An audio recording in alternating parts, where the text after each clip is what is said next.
ಶಂಕರಂ ಶಂಕರಾಚಾರ್ಯಂ ಕೇಶವಂ ಬಾದರಾಯಣಂ ಸೂತ್ರಭಾಷ್ಯಕೃತೌ ವಂದೇ ಭಗವಂತೌ ಪುನಃ ಪುನಃ ಶ್ರುತಿ ಸ್ಮೃತಿ ಪುರಾಣಾನಾಂ ಆಲಯಂ ಕರುಣಾಲಯಂ ನಮಾಮಿ ಭಗವತ್ಪಾದ ಶಂಕರಂ ಲೋಕಶಂಕರಂ. ಆತ್ಮೀಯ ವೇದಾಂತ ಪ್ರಿಯರೇ, ಬ್ರಹ್ಮಸೂತ್ರ ಪ್ರಿಯರೇ, ನಿಮಗೆಲ್ಲ ವಂದನೆಗಳು ಮತ್ತು ಅಭಿನಂದನೆಗಳು. ಈವರೆಗಿನ ವಿಡಿಯೋದಲ್ಲಿ ನಾವು 2ನೇ ಅಧ್ಯಾಯದ 2ನೇ ಪಾದದವರೆಗೆ ನೋಡಿದೆವು.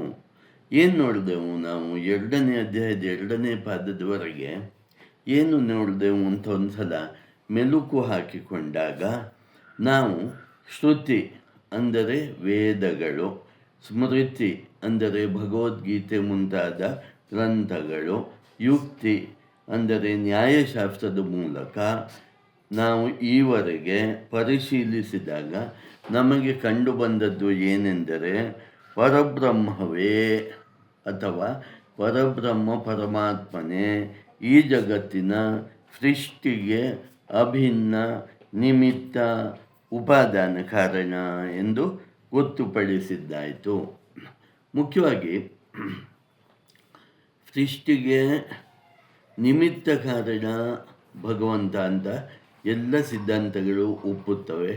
ಆದರೆ ಉಪಾದಾನ ಕಾರಣ ಭಗವಂತ ಅಂತ ಒಪ್ಪುವುದಿಲ್ಲ ಅಂತ ನಮಗೆ ಗೊತ್ತಾಗಿತ್ತು. ಆದರೆ ವೇದಾಂತಿಗಳ ಪ್ರಕಾರ, ಮುಖ್ಯವಾಗಿ ಅದ್ವೈತ ವೇದಾಂತದ ಪ್ರಕಾರ, ನಿಮಿತ್ತ ಕಾರಣವು ಭಗವಂತನೇ, ಉಪಾದಾನ ಕಾರಣವು ಭಗವಂತನೇ. ಇವನು ಅಭಿನ್ನ. ಹಾಗಾಗಿ ಅಭಿನ್ನ, ನಿಮಿತ್ತ, ಉಪಾದಾನ ಕಾರಣ ಯಾವುದಕ್ಕೆ? ಈ ಸೃಷ್ಟಿಗೆ, ಈ ಜಗತ್ತಿನ ಸೃಷ್ಟಿಗೆ ಪರಮಾತ್ಮನೇ ಅಥವಾ ಪರಬ್ರಹ್ಮ ಪರಮಾತ್ಮನೇ ಅಂತ ತಿಳಿದದ್ದಾಯಿತು. 2ನೇ ಪಾದದಲ್ಲಿ ನಾವು ಸಾಂಖ್ಯರ ಸಿದ್ಧಾಂತ, ಬೌದ್ಧರ ಸಿದ್ಧಾಂತ, ವೈಶೇಷಿಕರ ಸಿದ್ಧಾಂತ, ಭಾಗವತ ಸಿದ್ಧಾಂತ, ಪಂಚರಾತ್ರ ಸಿದ್ಧಾಂತಗಳನ್ನು ನೋಡಿದ್ದಾಯಿತು. ಮತ್ತು ನಾವು ಪಂಚರಾತ್ರ ಸಿದ್ಧಾಂತದ ಪ್ರಕಾರ ಪೂಜೆ ಮಾಡುವುದನ್ನು, ಉಪಾಸನೆ ಮಾಡುವುದು ಮುಂತಾದವುಗಳನ್ನು ವೇದಾಂತಿಗಳು ಸಹ ಅನುಸರಿಸುತ್ತಾರೆ ಅಂತಲೂ ನೋಡಿದ್ದಾಯಿತು. 3ನೇ ಪಾದದಲ್ಲಿ, ಈಗ ನಾವು 3ನೇ ಪಾದವನ್ನು ಪ್ರಾರಂಭ ಮಾಡ್ತಾ ಇದ್ದೇವೆ. 3ನೇ ಪಾದದಲ್ಲಿ ಬರುವ ಮೊದಲ ಪ್ರಶ್ನೆ ಅಥವಾ ಮೊದಲ ವಿಚಾರ ಏನು ಅಂದರೆ, ನಾವು ಶಾಸ್ತ್ರಗಳಲ್ಲಿ ಆಕಾಶ ಸೃಷ್ಟಿಯಾಗಿದೆ ಅನ್ನುವ ಉಲ್ಲೇಖವಿಲ್ಲ ಅಂತ ಪೂರ್ವಪಕ್ಷಿ ಹೇಳ್ತಾನೆ. ಅವನು ಬೇರೆ ಬೇರೆ ಉಪನಿಷತ್ತುಗಳನ್ನು ಹೇಳಿಕೊಂಡು ಆಕಾಶ ಸೃಷ್ಟಿಯಾಗಿಲ್ಲ ಅಂತ ಹೇಳ್ತಾನೆ. ಅವನ ಛಾಂದೋಗ್ಯ ಉಪನಿಷತ್ತಿನಲ್ಲಿ ಜಗತ್ತಿನ ಸೃಷ್ಟಿಯು ತೇಜಸ್ ತತ್ವದಿಂದ ಪ್ರಾರಂಭವಾಗುತ್ತದೆ ಎಂದು ಹೇಳುತ್ತದೆ. ಹೀಗೆ ನಾನಾ ರೀತಿಯಲ್ಲಿ ಛಾಂದೋಗ್ಯ ಉಪನಿಷತ್ತು ಮುಂತಾದ ಕೆಲವು ಉಪನಿಷತ್ತುಗಳಲ್ಲಿ ಹೀಗೆ ಹೇಳಿದೆ ಅನ್ನೋದು ಅವನ ವಾದವಾಗಿದೆ. ಆದರೆ ಆತ್ಮೀಯ ಮಿತ್ರರೇ, ನಾವು ಇದರಲ್ಲಿ ಒಟ್ಟಾರೆ ಏನು ಕೊನೆಗೆ ಬರುವ ವಿಚಾರ ಏನು ಅಂದರೆ, ನೋಡಿ 3ನೇ ಪಾದ 1ರಿಂದ 3ನೇ ಪಾದದ 13ರವರೆಗೆ ಬರುವ ಒಟ್ಟಾರೆ ಸೂತ್ರಗಳಿಂದ ನಮಗೆ ಕಂಡುಬರುವ ವಿಷಯವೇನೆಂದರೆ, ಈ ಸೃಷ್ಟಿಯಲ್ಲಿ ಆತ್ಮ ಅನ್ನೋದು ಮೊದಲು ಇತ್ತು, ಅಥವಾ ಪರಬ್ರಹ್ಮ ಅನ್ನೋದು ಮೊದಲು ಇತ್ತು. ಆ ಪರಬ್ರಹ್ಮ ಪರಮಾತ್ಮನು ಆಕಾಶವನ್ನು ಸೃಷ್ಟಿಸಿದನು. ಆಕಾಶದಿಂದ ವಾಯು ಸೃಷ್ಟಿಯಾಯಿತು, ವಾಯುವಿಂದ ಅಗ್ನಿ ಸೃಷ್ಟಿಯಾಯಿತು, ಅಗ್ನಿಯಿಂದ ಜಲ ಸೃಷ್ಟಿಯಾಯಿತು, ಜಲದಿಂದ ಪೃಥ್ವಿ ಸೃಷ್ಟಿಯಾಯಿತು. ಹೀಗೆ ಸೃಷ್ಟಿಕ್ರಮವು ಉಂಟಾಯಿತು. ಹಾಗಾಗಿ ಆಕಾಶ ತತ್ವವು ಸೃಷ್ಟಿಯಾಯಿತು. ಆದರೆ ಪ್ರತಿಯೊಂದು ತತ್ವವನ್ನು ಸೃಷ್ಟಿ ಮಾಡುವಾಗ ಭಗವಂತನು ಖುದ್ದಾಗಿ ತಾನೇ ನಿಂತು ಸೃಷ್ಟಿಯನ್ನು ಮಾಡಿದನು. ಅಂದರೆ ಆಕಾಶವನ್ನು ಸೃಷ್ಟಿ ಮಾಡಿ ಅನಂತರ ತಾನು ಗೈರು ಹಾಜರಾಗಿ ಉಳಿದದ್ದು ತನ್ನಿಂದ ತಾನೇ ಸೃಷ್ಟಿಯಾಗತ್ತೆ ಅಂತ ಬಿಡಲಿಲ್ಲ. ಆಕಾಶದಿಂದ ವಾಯು ಸೃಷ್ಟಿಯಾಗುವಾಗಲೂ, ವಾಯುವಿನಿಂದ ಅಗ್ನಿ ಸೃಷ್ಟಿಯಾಗಲು, ಅಗ್ನಿಯಿಂದ ಜಲ ಸೃಷ್ಟಿಯಾದಾಗಲೂ, ಜಲದಿಂದ ಪೃಥ್ವಿ ಸೃಷ್ಟಿಯಾದಾಗಲೂ ಪರಮಾತ್ಮನು ತಾನೇ ಇದ್ದು ಸೃಷ್ಟಿ ಮಾಡಿದನು ಅಂತ 3ನೇ ಪಾದದ 13ನೇ ಸೂತ್ರದ ತನಕ. 13ನೇ ಸೂತ್ರ ಅಂದರೆ ಯಾವುದು ಗೊತ್ತೋ? ತದಭಿಧ್ಯಾನ ದೇವತು ತಲ್ಲಿಂಗಾತ್ ಸಹ ಅನ್ನುವ ಸೂತ್ರದ ತನಕ, ಅಂದರೆ 230ನೇ ಸೂತ್ರದ ತನಕ. 555ರಲ್ಲಿ 230ನೇ ಸೂತ್ರದ ತನಕ ನಾನಾ ರೀತಿಯ ಚರ್ಚೆ ನಡೆದು ಕೊನೆಗೆ ಸಿದ್ಧಾಂತ ಆಗೋದು ಏನು ಎಂದರೆ, ಬ್ರಹ್ಮನು ಅಥವಾ ಪರಬ್ರಹ್ಮ ಪರಮಾತ್ಮನು ಮೊದಲು ತಾನು ಒಂದೇ ಆತ್ಮನಾಗಿ ಕಂಡು ಬಂದನು. ಆ ಆತ್ಮದಿಂದ ಆಕಾಶ, ಆಕಾಶದಿಂದ ವಾಯು, ವಾಯುವಿನಿಂದ ಅಗ್ನಿ, ಅಗ್ನಿಯಿಂದ ಜಲ, ಜಲದಿಂದ ಪೃಥ್ವಿ. ಹೀಗೆ ಸೃಷ್ಟಿಯು ಕ್ರಮ ಪ್ರಕಾರವಾಗಿ ಹಂತ ಹಂತವಾಗಿ ಉಂಟಾಯಿತು ಅಂತ ನಮಗೆ ಗೊತ್ತಾಗತ್ತೆ. ಈಗ ಹೀಗೆ ಆದ ಸೃಷ್ಟಿ, ಹೀಗೆ ಕ್ರಮ ಪ್ರಕಾರ ಆದ ಸೃಷ್ಟಿ ಕ್ರಿಯೇಷನ್ ಆದಾಗ, ಹೀಗೆ ಪ್ರಕಾರವಾಗಿ ಕ್ರಿಯೇಷನ್ ಆದ ಸೃಷ್ಟಿಯಲ್ಲಿ ಆಯಿತು ಅಂತ ಗೊತ್ತಾದ ಮೇಲೆ, ಈ ಸೃಷ್ಟಿಯ ಕ್ರಮದಲ್ಲಿ ಲಯ ಕ್ರಮವು ಉಂಟಾಗುತ್ತದೆ. ಲಯ ಆದಾಗ ಹೇಗೆ ಆಗತ್ತೆ ಅಂದರೆ, ಲಯವಾಗುವಾಗ ಈ ನೋಡಿ, ಮೊದಲು ಆತ್ಮದಿಂದ ಆಕಾಶ, ಆಕಾಶದಿಂದ ವಾಯು, ವಾಯುವಿಂದ ಅಗ್ನಿ, ಅಗ್ನಿಯಿಂದ ಜಲ, ಜಲದಿಂದ ಪೃಥ್ವಿ ಅಂತಾಯಿತು. ಲಯಕ್ರಮದಲ್ಲಿ ಪೃಥ್ವಿಯು ಜಲದಲ್ಲಿ ಸೇರಿಕೊಂಡಿತು, ಜಲವು ಅಗ್ನಿಯಲ್ಲಿ ಸೇರಿಕೊಂಡಿತು, ಅಗ್ನಿಯು ವಾಯುವಿನಲ್ಲಿ ಸೇರಿಕೊಂಡಿತು, ವಾಯುವು ಆಕಾಶದಲ್ಲಿ ಸೇರಿಕೊಂಡಿತು. ಹೀಗೆ ಎಲ್ಲವನ್ನೂ ಸೇರಿಸಿಕೊಂಡ ಆಕಾಶವು ಪರಬ್ರಹ್ಮ ಪರಮಾತ್ಮನಲ್ಲಿ ಸೇರಿಕೊಂಡಿತು ಅನ್ನೋದು ಲಯಕ್ರಮವಾಗತ್ತೆ ಅಂತ ಇಲ್ಲಿ ತನಕ ನಾವು ತಿಳಿದುಕೊಂಡದ್ದಾಯಿತು. ಈಗ ಮುಂದಿನ ಪ್ರಶ್ನೆ ಏನು ಬರುತ್ತೆ ಅಂದರೆ, ಮುಂದಿನ ಪ್ರಶ್ನೆ, ಈ ಸೃಷ್ಟಿಯಾದಾಗ ಮನಸ್ಸು, ಬುದ್ಧಿ, ಇಂದ್ರಿಯ ಮುಂತಾದವುಗಳೆಲ್ಲ ಒಂದು ಸೀಕ್ವೆನ್ಸಿನಿಂದ ಸೃಷ್ಟಿಯಾಗಿದೆಯೇ ಅಥವಾ ಹಾಗೇನೂ ಇಲ್ವಾ? ಮತ್ತು ಮನಸ್ಸು, ಬುದ್ಧಿ, ಅಹಂಕಾರ, ಕರ್ಮೇಂದ್ರಿಯ, ಜ್ಞಾನೇಂದ್ರಿಯಗಳು ಇವುಗಳೆಲ್ಲ ಪಂಚಭೂತಗಳಿಂದ ಸೃಷ್ಟಿಯಾಗಿದೆಯೇ ಅಥವಾ ಪರಬ್ರಹ್ಮ ಪರಮಾತ್ಮನಿಂದ ನೇರವಾಗಿ ಸೃಷ್ಟಿಯಾಗಿದೆಯೇ ಅನ್ನೋದು ಪ್ರಶ್ನೆ. ಏನು ಪ್ರಶ್ನೆ? ಈಗ ಪ್ರಶ್ನೆ ಏನು ಅಂದರೆ, ಆಯಿತು, ಹೀಗೆ ಭಗವಂತನ ಸೃಷ್ಟಿಯು ಉಂಟಾಯಿತು, ಜಗತ್ತಿನ ಸೃಷ್ಟಿ ಉಂಟಾಯಿತು. ಈಗ ಸೃಷ್ಟಿ ಆದಾಗ ಹೇಗಾಯಿತು? ಒಂದು ಸೀಕ್ವೆನ್ಸ್ ಪ್ರಕಾರ ಆಯಿತಾ?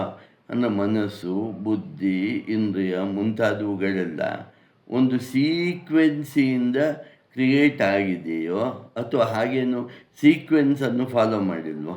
ಮತ್ತು ಒಂದನೇ ಪ್ರಶ್ನೆ. ಎರಡನೇ ಪ್ರಶ್ನೆ, ಮನಸ್ಸು, ಬುದ್ಧಿ, ಅಹಂಕಾರ, ಕರ್ಮೇಂದ್ರಿಯ, ಜ್ಞಾನೇಂದ್ರಿಯ ಇವುಗಳೆಲ್ಲ ಪಂಚಮಹಾಭೂತಗಳಿಂದ ಸೃಷ್ಟಿಯಾಗಿದೆಯೋ? ಅಂದರೆ ಪಂಚಮಹಾಭೂತಗಳು ಮೊದಲಿಂದಾಗಿ ಸೃಷ್ಟಿಯಾಗಿ ಅನಂತರ ಅವುಗಳಿಂದ ಮನಸ್ಸು, ಬುದ್ಧಿ, ಚಿತ್ತ, ಅಹಂಕಾರ ಮುಂತಾದವುಗಳು ಸೃಷ್ಟಿಯಾಗಿದೆಯೋ ಅಥವಾ ಪರಬ್ರಹ್ಮ ಪರಮಾತ್ಮನಿಂದ ನೇರವಾಗಿ ಇವುಗಳ ಸೃಷ್ಟಿಯಾಗಿದೆಯೋ? ಇವುಗಳು ಅಂದರೆ ಯಾವುದು? ಮನಸ್ಸು, ಬುದ್ಧಿ, ಅಹಂಕಾರ, ಕರ್ಮೇಂದ್ರಿಯ, ಜ್ಞಾನೇಂದ್ರಿಯ ಮುಂತಾದವುಗಳ ಸೃಷ್ಟಿಯಾಗಿದೆಯೋ ಅನ್ನೋದು ಪ್ರಶ್ನೆ. ಮತ್ತು ಮೂರನೇ ಪ್ರಶ್ನೆ, ಮೇಲೆ ಹೇಳಿದ ಮನಸ್ಸು ಇತ್ಯಾದಿಗಳು ಪಂಚಭೂತಗಳು ಸೃಷ್ಟಿಯಾಗುವ ಮೊದಲು ಸೃಷ್ಟಿಯಾಗಿದೆಯೋ ಅಥವಾ ಪಂಚಭೂತಗಳ ಸೃಷ್ಟಿಯ ನಂತರ ಸೃಷ್ಟಿಯಾಗಿದೆಯೋ? ಹೀಗೆಲ್ಲ ಮೂರು ಪ್ರಶ್ನೆಗಳು ಬರ್ತವೆ. ಯಾರಿಗೆ ಬರ್ತವೆ? ಪೂರ್ವ ಪಕ್ಷಿಗೆ ಬರುತ್ತೆ. ನೀವು ಪೂರ್ವ ಪಕ್ಷಿ ಅಂದರೆ ಈ ಸಿದ್ಧಾಂತದ ವಿರುದ್ಧವಾದ ಸಿದ್ಧಾಂತವನ್ನು ಹೇಳುವ ವ್ಯಕ್ತಿಗೆ ಅಂತ ಅಂದ್ಕೊಳ್ಬೋದು, ಅಥವಾ ಒಬ್ಬ ವಿದ್ಯಾರ್ಥಿ ಅಂತಲೂ ಅಂದ್ಕೊಳ್ಬೋದು. ಈ ಪ್ರಶ್ನೆಗಳಿಗೆಲ್ಲ ಮುಂದಿನ ಸೂತ್ರಗಳು ಉತ್ತರಿಸುತ್ತವೆ. ನೋಡಿ, 3ನೇ ಪಾದದ 15ನೇ ಸೂತ್ರ ಹೇಳುತ್ತೆ, ಅಂತರ ವಿಜ್ಞಾನ ಮನಸಿ ಕ್ರಮೇಣ ತಲ್ಲಿಂಗಾದಿತಿ ಚೇನ್ನ ಅವಿಶೇಷಾತ್. ಅಂತರ ವಿಜ್ಞಾನ ಮನಸಿ ಕ್ರಮೇಣ ತಲ್ಲಿಂಗಾದಿತಿ ಚೇನ್ನ ಅವಿಶೇಷಾತ್. ಏನು ಹೇಳುತ್ತೆ? ಒಂದು ಪಕ್ಷ, ಒಂದು ಕಡೆ ಪರಮಾತ್ಮ ಇದ್ದಾನೆ ಅಂತ ಅಂದ್ಕೊಂಡು, ಇನ್ನೊಂದು ಕಡೆ ಪಂಚಮಹಾಭೂತಗಳು ಇದೆ ಅಂತ ಅಂದುಕೊಂಡು, ಈ ಪರಮಾತ್ಮ ಮತ್ತು ಪಂಚಭೂತಗಳ ನಡುವೆ ಮಧ್ಯದಲ್ಲಿ ಜ್ಞಾನೇಂದ್ರಿಯ, ಕರ್ಮೇಂದ್ರಿಯ, ಮನಸ್ಸು, ಬುದ್ಧಿ ಮುಂತಾದವುಗಳು ಸೃಷ್ಟಿಯಾದವು ಹೀಗೆಂದು ಮುಂಡಕೋಪನಿಷತ್ತು ಹೇಳುತ್ತದೆ ಎಂದು ಹೇಳಿದರೆ, ವೇದಾಂತಿಗಳು ಹೇಳ್ತಾರೆ ಇದನ್ನು ಒಪ್ಪಲಾಗುವುದಿಲ್ಲ. ಯಾಕಂದರೆ ಇವುಗಳ ಸೃಷ್ಟಿಯಲ್ಲಿ ನಿಖರವಾದ ಸೀಕ್ವೆನ್ಸ್ ಇಲ್ಲ, ಪರ್ಟಿಕ್ಯುಲರ್ ಸೀಕ್ವೆನ್ಸ್ ಇಲ್ಲ. ಯಾಕೆಂದರೆ ಅದೇ ಮುಂಡಕೋಪನಿಷತ್ತು ಮುಂದೆ ಹೇಳೋ ಪ್ರಕಾರ ಅಕ್ಷರ ತತ್ವದಿಂದ ಜೀವ ಬಂತು ಎಂದರೆ ದಿವ್ಯವಾದ ಪರಮಾತ್ಮನು ಜೀವವನ್ನು ಸೃಷ್ಟಿಸಿದನು, ನಂತರ ಜೀವಭಾವ ಬಂತು ಇತ್ಯಾದಿ, ಹೀಗೆ ಸೃಷ್ಟಿಯಾಯಿತು. ನಂತರ ಪ್ರಾಣ, ಮನಸ್ಸು, ಇಂದ್ರಿಯ ಮುಂತಾದವುಗಳು ಸೃಷ್ಟಿಯಾದವು ಅಂತ ಮುಂಡಕೋಪನಿಷತ್ತು ಇನ್ನೊಂದು ಕಡೆ ಹೇಳುತ್ತೆ. ಪಂಚಭೂತಗಳು ಸೃಷ್ಟಿಯಾಗುವ ಮೊದಲೇ ಮನಸ್ಸು, ಬುದ್ಧಿ, ಇಂದ್ರಿಯಗಳೆಲ್ಲ ಸೃಷ್ಟಿಯಾದವು ಎಂದು ಹೇಳಿದರೆ ಅದನ್ನು ನಾವು ಒಪ್ಪೋದಿಲ್ಲ ಅಂತ ವೇದಾಂತಿಗಳು ಹೇಳ್ತಾರೆ. ಹಾಗೂ ನಾವು ಒಪ್ಪೋಲ್ಲ. ಪಂಚಭೂತಗಳು ಸೃಷ್ಟಿಯಾಗುವ ಮೊದಲೇ ಮನಸ್ಸು, ಬುದ್ಧಿ, ಇಂದ್ರಿಯಗಳೆಲ್ಲ ಸೃಷ್ಟಿಯಾದವು ಎಂದು ಹೇಳಿದರೆ ಅದನ್ನು ನಾವು ಒಪ್ಪುವುದಿಲ್ಲ. ಯಾಕೆಂದರೆ ಅವಿಶೇಷಾತ್, ಯಾವುದೇ ಸೀಕ್ವೆನ್ಸ್ ಇಲ್ಲ. ಅಂದರೆ ಪಂಚಭೂತಗಳೇ ಮೊದಲು ಸೃಷ್ಟಿಯಾದವೋ ಅಥವಾ ಈ ಪಂಚಜ್ಞಾನೇಂದ್ರಿಯಗಳು, ಪಂಚಕರ್ಮೇಂದ್ರಿಯಗಳು, ಮನಸ್ಸು ಇವು ಮೊದಲು ಸೃಷ್ಟಿಯಾದವೋ ಅನ್ನೋದಕ್ಕೆ ನಿಖರವಾದ ಯಾವುದೇ ಕ್ರಮ ಇಲ್ಲ. ಯಾಕೆಂದರೆ ಒಂದೊಂದು ಉಪನಿಷತ್ತಲ್ಲಿ ಬೇರೆ ಬೇರೆಯಾದ ರೀತಿಯಲ್ಲಿ ಸೀಕ್ವೆನ್ಸ್ ಹೇಳ್ತಾ ಇದ್ದಾರೆ. ಸೀಕ್ವೆನ್ಸ್ ಕಡೆ ಹೆಚ್ಚಿನ ಆದ್ಯತೆ ಕೊಡಬೇಕಾಗಿಲ್ಲ. ಪರಮಾತ್ಮನೇ ಈ ಜಗತ್ತಿನ ಸೃಷ್ಟಿಗೆ ಉಪಾದಾನ ಕಾರಣವಾಗಿದ್ದಾನೆ, ನಿಮಿತ್ತವೂ ಕಾರಣವೂ ಆಗಿದ್ದಾನೆ ಎಂದು ತಿಳಿಯುವುದೇ ಬ್ರಹ್ಮಸೂತ್ರಗಳ ಮುಖ್ಯ ವಿಷಯ ವಿನಃ ಯಾವ ಸೀಕ್ವೆನ್ಸಲ್ಲಿ ಇದು ಸೃಷ್ಟಿಯಾಯಿತು ಅಂತ ತಿಳಿದುಕೊಳ್ಳುವುದು ಅಲ್ಲ ಅಂತ ಈ ಬ್ರಹ್ಮಸೂತ್ರ ಹೇಳುತ್ತೆ. ಇದರಿಂದ ಜಗತ್ತು ಉಂಟಾಯಿತು. ಶಾಸ್ತ್ರಗಳ ಉದ್ದೇಶ ಪರಮಾತ್ಮನು ಈ ಜಗತ್ತಿಗೆ ಅಭಿನ್ನ ನಿಮಿತ್ತ ಉಪಾದಾನ ಕಾರಣ, ಈ ಜಗತ್ತಿನ ಸೃಷ್ಟಿಗೆ ಅಭಿನ್ನ ನಿಮಿತ್ತ ಉಪಾದಾನ ಕಾರಣ ಎಂದು ಹೇಳುವುದೇ ಮುಖ್ಯವಾದ ವಿಷಯ ಅಂತ ವೇದಾಂತಿಗಳು ಹೇಳ್ತಾರೆ. ಸೀಕ್ವೆನ್ಸ್ ಹೇಳೋದು ಮುಖ್ಯವಾದ ವಿಷಯ ಅಲ್ಲ. ಮುಖ್ಯವಾದ ವಿಷಯವೇನೆಂದರೆ ಈ ಜಗತ್ತಿನ ಸೃಷ್ಟಿಗೆ ಪರಮಾತ್ಮನೇ ಅಭಿನ್ನ ನಿಮಿತ್ತ ಉಪಾದಾನ ಕಾರಣ ಅಂತ ಹೇಳೋದೇ ಮುಖ್ಯವಾದ ವಿಷಯ ಅಂತ ಹೇಳ್ತಾ ಮುಂದುವರಿದು ಮುಂದಿನ ವಿಚಾರಗಳು ಜೀವನ ಬಗ್ಗೆ ಬರುತ್ತೆ. ಈಗ ಬರುವ ಪ್ರಶ್ನೆ ಏನೆಂದರೆ, ಈಗ ಇದು ತುಂಬ ಅತಿ ಮುಖ್ಯವಾದ ವಿಷಯ ಇದು. ಈಗ ಬರುವ ಪ್ರಶ್ನೆ ಏನೆಂದರೆ, ಶಾಸ್ತ್ರಗಳು ಕೆಲವು ಕಡೆ ಪರಮಾತ್ಮನು ಅನಾದಿ, ಜೀವ ಹಾಗೂ ಆ ಜೀವನು ಮಾಡುವ ಕರ್ಮಗಳು ಸಹ ಅನಾದಿ ಎನ್ನುತ್ತವೆ. ಪರಮಾತ್ಮನು ಅನಾದಿ, ಜೀವನು ಅನಾದಿ, ಜೀವನು ಮಾಡುವ ಕರ್ಮಗಳು ಅನಾದಿ. ಅನಾದಿ ಅಂದ್ರೇನು? ಆದಿಯೂ ಇಲ್ಲ, ಅಂತ್ಯವೂ ಇಲ್ಲ. ಅಂದರೆ ಶುರುವಾಗೋದು ಯಾವಾಗ ಅಂತ ಗೊತ್ತಿಲ್ಲ, ಮುಗಿಯೋದು ಯಾವಾಗ ಅಂತ ಗೊತ್ತಾಗೋದಿಲ್ಲ. ನೋ ಸ್ಟಾರ್ಟ್ ನೋ ಎಂಡ್ ಅಂತ ಹೇಳ್ತೇವಲ್ಲ, ಅದು ಅನಾದಿ ಅಂದರೆ ಹಾಗೆ ಎನ್ನುತ್ತದೆ. ಇನ್ನು ಕೆಲವುಗಡೆ ಪರಬ್ರಹ್ಮ ಪರಮಾತ್ಮ ಮಾತ್ರ ಅನಾದಿ ಎಂದು ಶಾಸ್ತ್ರಗಳು ಹೇಳುತ್ತವೆ. ಹಾಗಾಗಿ ಈ ಜೀವಾತ್ಮನ ಪೊಸಿಷನ್ ಏನು ಅನ್ನೋದು ಪ್ರಶ್ನೆ. ಅಂದರೆ ಜೀವಾತ್ಮನು ಅನಾದಿಯೋ ಅಲ್ಲವೋ, ಅಥವಾ ಜೀವಾತ್ಮನು ಪರಬ್ರಹ್ಮ ಪರಮಾತ್ಮನಿಂದಲೇ ಕ್ರಿಯೇಟ್ ಆಗಿದ್ದಾನೋ? ಈ ಜೀವನು ಅನಾದಿ, ಹುಟ್ಟು ಸಾವುಗಳಿಲ್ಲದವನು, ನಿತ್ಯ ಇತ್ಯಾದಿ ಹೀಗೆ ಉಪನಿಷತ್ತುಗಳು ಹೇಳುತ್ತವೆ. ಭಗವದ್ಗೀತೆಯು ಹಾಗೆ ಹೇಳುತ್ತದೆ. ಹಾಗಾದರೆ ಈ ಜೀವಾತ್ಮನು ಹೇಗೆ ಸೃಷ್ಟಿಯಾದನು ಅನ್ನೋದು ಪ್ರಶ್ನೆ. ಪರಬ್ರಹ್ಮ ಪರಮಾತ್ಮನಂತೆ ಈ ಜೀವಾತ್ಮನು ಸೃಷ್ಟಿಯಾದನು ಎಂದು ತಿಳಿಯಬೇಕೋ? ಈ ಪ್ರಶ್ನೆಗೆ ಮುಂದಿನ ಸೂತ್ರಗಳು ಉತ್ತರಿಸುತ್ತವೆ. ನಮಗೆ ಜೀವಾತ್ಮನ ಬಗ್ಗೆ ತಿಳಿದುಕೊಳ್ಳುವ ಮೊದಲು ಭಗವದ್ಗೀತೆ ಮುಂತಾದ ಸ್ಮೃತಿಶಾಸ್ತ್ರಗಳಲ್ಲಿ ಮತ್ತು ವೇದ ಮುಂತಾದ ಶ್ರುತಿಗಳಲ್ಲಿ ತಿಳಿದುಕೊಂಡಾಗ, ಅದನ್ನು ಗಮನಿಸಿದಾಗ, ಅದನ್ನು ವಿಚಾರ ಮಾಡಿದಾಗ, ಓದಿದಾಗ ನಮಗೆ ತೋರುವ ವಿಚಾರಗಳೆಂದರೆ, ನಮ್ಮ ಗಮನಕ್ಕೆ ಬರುವ ವಿಚಾರಗಳು ಯಾವುದೆಂದರೆ, ಜೀವನು ಪರಬ್ರಹ್ಮ ಪರಮಾತ್ಮನ ಅಂಶ. ಜೀವನು ಪರಬ್ರಹ್ಮ ಪರಮಾತ್ಮನ ಅಂಶ.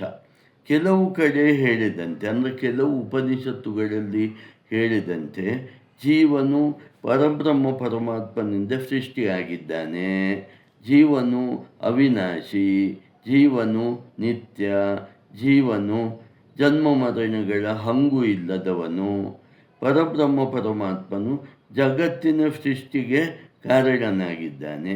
ಹಾಗಾದರೆ ಹೀಗೆಲ್ಲ ಹೇಳಿದ ಮೇಲೆ ಜೀವಾತ್ಮನ ಸೃಷ್ಟಿಗೂ ಪರಬ್ರಹ್ಮ ಪರಮಾತ್ಮನೇ ಕಾರಣ ಅಂತ ತಿಳ್ಕೊಳ್ಬೇಕೋ ಅನ್ನೋದು ಪ್ರಶ್ನೆ. ಎಲ್ಲದಕ್ಕೂ ಇಡೀ ಜಗತ್ತಿಗೆ ಸೃಷ್ಟಿಗೆ ಪರಬ್ರಹ್ಮ ಪರಮಾತ್ಮ ಕಾರಣ ಅಂದ ಮೇಲೆ ಅನಾದಿಯಾದ ಈ ಜೀವನ ಸೃಷ್ಟಿಗೂ ಪರಬ್ರಹ್ಮ ಪರಮಾತ್ಮನೇ ಕಾರಣ ಅಂತ ತಿಳ್ಕೊಳ್ಬೇಕೋ ಅನ್ನೋದು ಪ್ರಶ್ನೆ.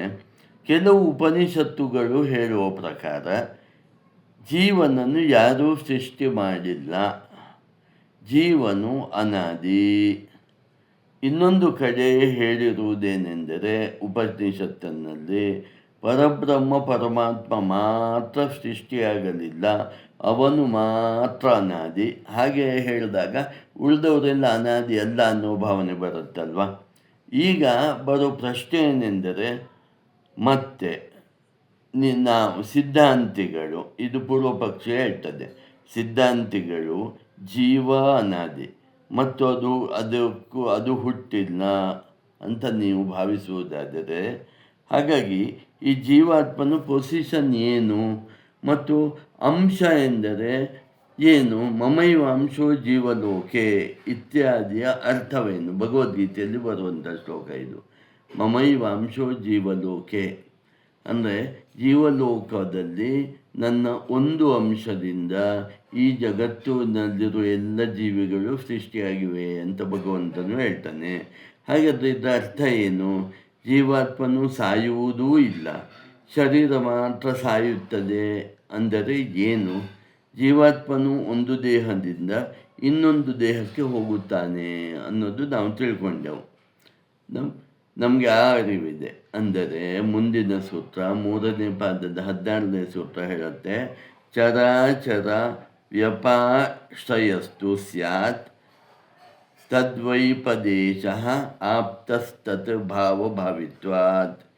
ಜೀವದ ಹುಟ್ಟು ಎಂದರೆ ಜೀವನು ಒಂದು ದೇಹದ ಜೊತೆಗೆ ತನ್ನನ್ನು ತಾನು ಗುರುತಿಸಿಕೊಳ್ಳುವುದು, ಅಥವಾ ಐಡೆಂಟಿಫೈಯಿಂಗ್ ವಿತ್ ಎ ಬಾಡಿ. ಯಾರು? ಜೀವನು ಒಂದು ದೇಹದ ಜೊತೆಗೆ ತನ್ನನ್ನು ತಾನು ಗುರುತಿಸಿಕೊಳ್ಳುವುದನ್ನು ಜೀವದ ಹುಟ್ಟು ಅನ್ನುತ್ತಾರೆ. ಜೀವದ ಮರಣವೆಂದರೆ ಜೀವನು ಆ ದೇಹದ ಜೊತೆಗೆ ತನ್ನ ಸಂಬಂಧವನ್ನು ಕಳೆದುಕೊಂಡು, ಅಂದರೆ ಐಡೆಂಟಿಫಿಕೇಷನನ್ನು ಆ ದೇಹದ ಜೊತೆಗೆ ಕಡಿದುಕೊಂಡು ಹೋಗುವುದನ್ನೇ ಜೀವದ ಮರಣ ಅಂತ ಹೇಳ್ತಾರೆ. ಹಾಗಾಗಿ ನಿಜವಾಗಿ ನೋಡಿದಾಗ ಜೀವನು ಹುಟ್ಟಲು ಇಲ್ಲ, ಜೀವನು ಸಾಯಲು ಇಲ್ಲ, ದೇಹದಿಂದ ದೇಹಕ್ಕೆ ತನ್ನ ಪ್ರಯಾಣವನ್ನು ಜೀವನು ಮುಂದುವರಿಸುತ್ತಾ ಇದ್ದಾನೆ. ಹಾಗಾಗಿ ಜೀವನಿಗೆ ಹುಟ್ಟು ಸಾವುಗಳು ನಿಜವಾಗಿ ನೋಡಿದರೆ ಪಾರಮಾರ್ಥಿಕ ದೃಷ್ಟಿಯಲ್ಲಿ ಇಲ್ಲ. ಜೀವನ ದೃಷ್ಟಿಯಿಂದ ಹುಟ್ಟು ಸಾವುಗಳು ಒಂದು ದೇಹದ ಒಳಗೆ ಬರುವುದು ಮತ್ತು ಆ ದೇಹದಿಂದ ಹೊರಗೆ ಹೋಗುವುದು ಎಂದು ಗೌಣ ವೃತ್ತಿಯಿಂದ ಅರ್ಥವಾಗುತ್ತದೆ. ಜೀವಾತ್ಮನು ಸ್ಥೂಲ ದೇಹದೊಂದಿಗೆ ತನ್ನ ಸಂಬಂಧ ಕಡಿದುಕೊಂಡ ಕೂಡಲೇ ಜೀವಾತ್ಮನು ಸೂಕ್ಷ್ಮ ದೇಹ ಹಾಗೂ ಕಾರಣ ದೇಹ ಅಥವಾ ಸೂಕ್ಷ್ಮ ಶರೀರ ಮತ್ತು ಕಾರಣ ಶರೀರಗಳ ಜೊತೆಗೆ ಬೇರೆ ಸ್ಥೂಲ ದೇಹವನ್ನು ಪ್ರವೇಶಿಸ್ತಾನೆ. ಅಂದರೆ ಜೀವಾತ್ಮನು ಒಂದು ಸ್ಥೂಲ ದೇಹವನ್ನು ಬಿಟ್ಟ ನಂತರ ಮತ್ತೆರಡು ದೇಹಗಳಿವೆ ಅಲ್ವಾ, ಯಾವುದು ಸೂಕ್ಷ್ಮ ದೇಹ ಮತ್ತು ಕಾರಣ ದೇಹ ಇದೆ. ಆ ದೇಹಗಳ ಜೊತೆಗೆ ಜೀವ ಪ್ಲಸ್ ಕರ್ಮೇಂದ್ರಿಯಗಳು ಪ್ಲಸ್ ಜ್ಞಾನೇಂದ್ರಿಯಗಳು, ಮನಸ್ಸು, ಬುದ್ಧಿ, ಅಂತಃಕರಣ ಮುಂತಾದವುಗಳ ಜೊತೆಗೆ ಇನ್ನೊಂದು ಸ್ಥೂಲ ದೇಹವನ್ನು ಪ್ರವೇಶಿಸುತ್ತಾನೆ. ನೋಡಿ, ಇದನ್ನು ಸ್ವಲ್ಪ ಅರ್ಥ ಮಾಡಿಕೊಳ್ಬೇಕು. ಜೀವಾತ್ಮನು ಒಂದು ದೇಹವನ್ನು ಬಿಟ್ಟು ಇನ್ನೊಂದು ದೇಹಕ್ಕೆ ಸೇರುವಾಗ ಏನೇನು ತಗೊಂಡು ಹೋಗ್ತಾನೆ? ಹಳೆ ದೇಹದಿಂದ ಏನೇನು ತಗೊಂಡು ಹೋಗ್ತಾನೆ ಅಂದರೆ, ಒಂದು ತನ್ನ ಸೂಕ್ಷ್ಮ ಶರೀರ, ಎರಡು ತನ್ನ ಕಾರಣ ಶರೀರ, ಮೂರು ಈ ಕರ್ಮೇಂದ್ರಿಯಗಳು, ಜ್ಞಾನೇಂದ್ರಿಯಗಳು, ಮನಸ್ಸು, ಬುದ್ಧಿ, ಅಂತಃಕರಣ ಮುಂತಾದವು, ತಾನು ಮಾಡಿದ ಪಾಪ, ತಾನು ಮಾಡಿದ ಪುಣ್ಯ, ಸಂಸ್ಕಾರಗಳು ಇವುಗಳನ್ನೆಲ್ಲ ತೆಗೆದುಕೊಂಡು ಇನ್ನೊಂದು ದೇಹಕ್ಕೆ ಹೋಗಿ ಸೇರುತ್ತಾನೆ. ಹೀಗಿದ್ದಾಗ ಯಾಕೆ ಜೀವಾತ್ಮನ ಹುಟ್ಟು ಮತ್ತು ಸಾವನ್ನು ನಾವು ಗೌಣ, ಮುಖ್ಯವಲ್ಲ ಅಂತ ನಾವು ಭಾವಿಸಬೇಕು? ಯಾಕೆ ಮುಖ್ಯ ಎಂದು ಭಾವಿಸಬಾರ್ದು ಅಂತ ನೀವು ಪ್ರಶ್ನೆ ಕೇಳಿದರೆ, ಮುಖ್ಯವಲ್ಲ ಅಂತ ಭಾವಿಸಬೇಕು ಅಂತ ಸಿದ್ಧಾಂತಿಗಳು ಹೇಳ್ತಾರೆ, ಅಂದರೆ ವೇದಾಂತಿಗಳು ಹೇಳ್ತಾರೆ. ಯಾಕೆ ಮುಖ್ಯ ಅಲ್ಲ ಅಂತ ಭಾವಿಸಬೇಕು? ಮುಖ್ಯ ಅಂತ ಯಾಕೆ ಭಾವಿಸಬಾರ್ದು ಅಂದರೆ, ಮುಂದಿನ ಸೂತ್ರ 3ನೇ ಪಾದ 17ನೇ ಸೂತ್ರ ಹೇಳುತ್ತೆ, ನ ಆತ್ಮ ಅಶ್ರುತೇರ್ನಿತ್ಯತ್ವಾಚ್ಯುತಾಭ್ಯ. ಯಾವ ಶಾಸ್ತ್ರ ಗ್ರಂಥಗಳಲ್ಲೂ ಜೀವಾತ್ಮನು ಹುಟ್ಟಿದನು ಎಂದು ಹೇಳಿಲ್ಲ ಮತ್ತು ಈ ಜೀವಾತ್ಮ ನಿತ್ಯನಾಗಿರುವವನು ಎಂದು ಹೇಳಿದೆ. ಬೃಹದಾರಣ್ಯಕ ಹಾಗೂ ಕಠೋಪನಿಷತ್ತು ಮುಂತಾದ ಉಪನಿಷತ್ತುಗಳಲ್ಲಿ ಇದು ಸ್ಪಷ್ಟವಾಗಿ ಬರುತ್ತದೆ. ಮುಂದಿನ ಸೂತ್ರ ಅಂದರೆ 18ನೇ ಸೂತ್ರ ಹೇಳುತ್ತೆ, ಜ್ಞೋತ ಏವ. ಜೀವಾತ್ಮನು ತಿಳಿದುಕೊಳ್ಳುವವನು, ತಿಳಿದುಕೊಳ್ಳುವ ಶಕ್ತಿ ಜೀವಾತ್ಮನಿಗೆ ಇದೆ.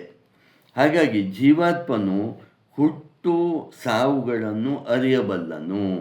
ಅಂದರೆ ಜೀವಾತ್ಮನು ತಾನು ಒಂದು ದೇಹದ ಒಳಗೆ ಹೋಗಿ ಸೇರುವುದನ್ನು ಅರಿಯಬಲ್ಲನು, ಆ ದೇಹದಿಂದ ದೇಹವನ್ನು ಬಿಟ್ಟು ಹೊರಗೆ ಬರುವುದನ್ನು ಅರಿಯಬಲ್ಲನು. ಹಾಗಾಗಿ ಎಷ್ಟೋ ಜನ ಸಿದ್ಧಯೋಗಿಗಳು ತಮ್ಮ ಹಾಗೂ ಇತರರ ಹಿಂದಿನ ಹಾಗೂ ಮುಂದಿನ ಜನ್ಮಗಳನ್ನು ಹೇಳಬಲ್ಲರು. ಇಲ್ಲಿ ಜೀವಾತ್ಮನೇ ಹಿಂದಿನ ಹಾಗೂ ಮುಂದಿನ ಜನ್ಮಗಳನ್ನು ಹೇಳುವವನು ಎಂದು ನಾವು ಅರ್ಥ ಮಾಡಿಕೊಳ್ಬೇಕು. ದೇಹ ಅಲ್ಲ ಹೇಳೋದು, ಜೀವಾತ್ಮನಿಗೆ ಇದು ಗೊತ್ತಿದೆ. ಹಾಗಾದರೆ ಜೀವಾತ್ಮನೇ ಹೇಳುವವನು. ನಾವು ನಿಜವಾದ ಆಧ್ಯಾತ್ಮಿಕ ಸಾಧಕರಾದರೆ ಮೊದಲು ನಾವು ತಿಳಿದುಕೊಳ್ಳಲೇಬೇಕಾದ ಏನೆಂದರೆ, ನಾನು ದೇಹವಲ್ಲ, ಆದರೆ ನಾನು ಜೀವಾತ್ಮ ಅಂತ ಮೊದಲನೇದಾಗಿ ಆಧ್ಯಾತ್ಮಿಕ ಸಾಧಕರು ತಿಳಿದುಕೊಳ್ಳಬೇಕು. ಹಾಗೆ ತಿಳಿದುಕೊಂಡ ಕೂಡಲೇ ಅವರಲ್ಲಿ ಒಂದು ಪರಿವರ್ತನೆ ಉಂಟಾಗುತ್ತದೆ. ಹಾಗೆ ತಿಳಿದುಕೊಂಡ ಕೂಡಲೇ ಅವರಿಗೆ ಸಾವಿನ ಭಯ ಹೋಗುತ್ತದೆ. ಯಾಕಂದರೆ ಜೀವಾತ್ಮನಿಗೆ ಸಾವು ಇಲ್ಲ. ನಾನು ಜೀವಾತ್ಮ ದೇಹ ಅಂತ ತಿಳಿದುಕೊಂಡಾಗ ನಮಗೆ ಸಾವು ಇದೆ ಅನ್ನೋ ಭಯ ಇರುತ್ತೆ. ಯಾಕಂದರೆ ದೇಹವನ್ನು ಜೀವಾತ್ಮನು ಬಿಟ್ಟು ಹೋಗುವುದನ್ನೇ ದೇಹದ ಸಾವು, ಅದು ಜೀವಾತ್ಮನ ಸಾವಲ್ಲ. ನಾನು ಜೀವಾತ್ಮ ಅಂತ ತಿಳಿದುಕೊಂಡಾಗ ನನಗೆ ಸಾವಿನ ಭಯ ಇರೋದಿಲ್ಲ, ವೃದ್ಧಾಪ್ಯದ ಭಯ ಇರುವುದಿಲ್ಲ, ದುಃಖದ ಭಯ ಇರುವುದಿಲ್ಲ.